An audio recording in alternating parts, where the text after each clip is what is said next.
This is quite an unusual sight, seeing Stu actually reading the instructions for something.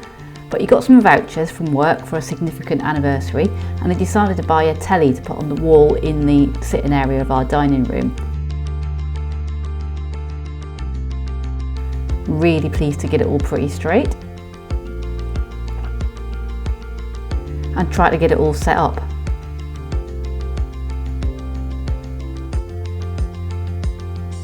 We enlisted some help from one of his friends, Nick, because he wanted all the wires to go through the wall into the kitchen to keep it all nice and neat in the dining area itself.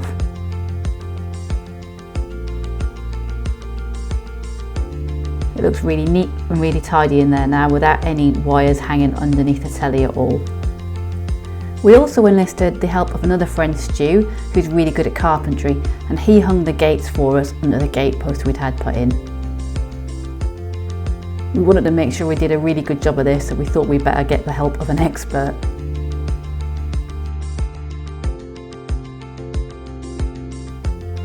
There's still the bits either side of the gate to finish to link it to the actual fence, but it's looking really good and can't wait to see that finished in the spring. Maddie came over one day to help cut the grass, make the garden look a bit tidier. Definitely looks much better once it's all been cut. And we decided we were going to move the wood from the side of the garage into the woodshed, make some room down the side of the garage, so we had to load it all into the trolley and enlist yet more help from Anne and Graham.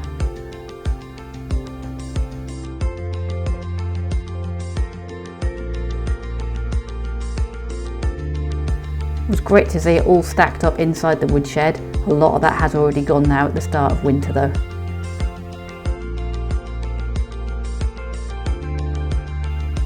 We swept up and cleared up down there and decided to put a PVC membrane down.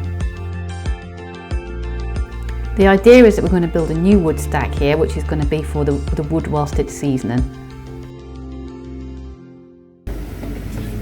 The trains continue to come down the track. I don't think we've ever shown them on a video before, but this is down the side of our house and we love having them there.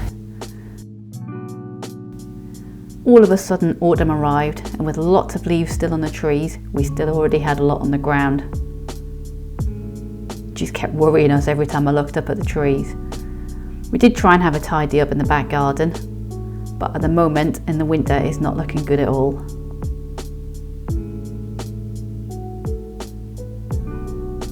We carried on doing more chopping of logs and splitting to have on our new pile. And we're burning through them quite well already for the winter.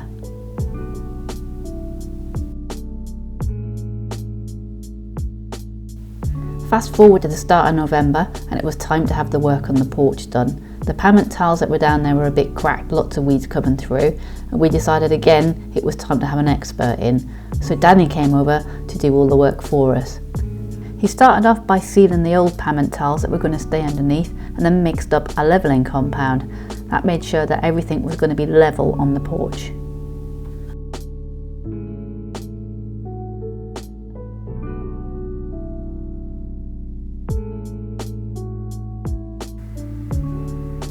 He makes it look so easy, but I'm sure that we couldn't have done it quite as easily as he did.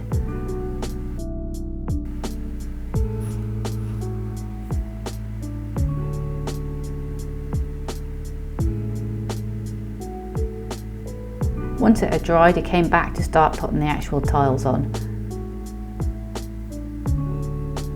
We wanted a geometric pattern with the black and the red tiles, but we soon found out that the tiles were slightly different sizes to each other, and as much as straight lines were what we wanted, Danny had to do his absolute best he could by eye to make them all fit.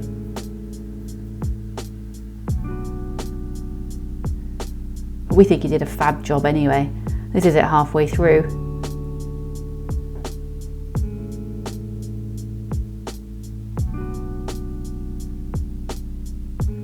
The day that he finished it looked like this, but it all had to be cleaned off with all of that grout removed from the top. So Stu got to work scrubbing on it.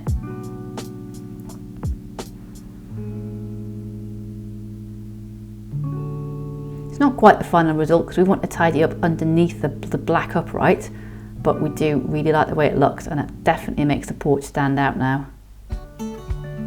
One of our last jobs before Christmas was to take down another dead tree in the front of the garden. So Stu was up a ladder trying to get all the branches off it and remove the ivy first.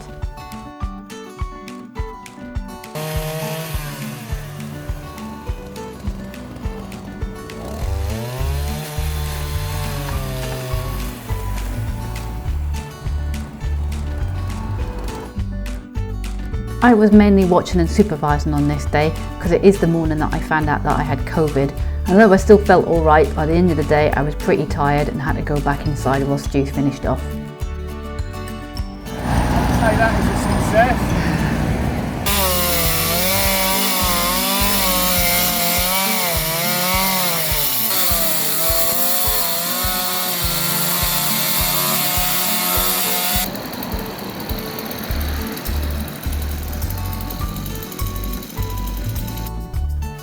We finally got around to putting a curtain pole and the curtains up in the spare room and make it look much more like a bedroom, mainly because we had some guests coming and it made it look much better. Then we decided to give the pine furniture that we were going to sell at one point an overhaul and painted it grey and matched some of the other things that we had. Quite a long process.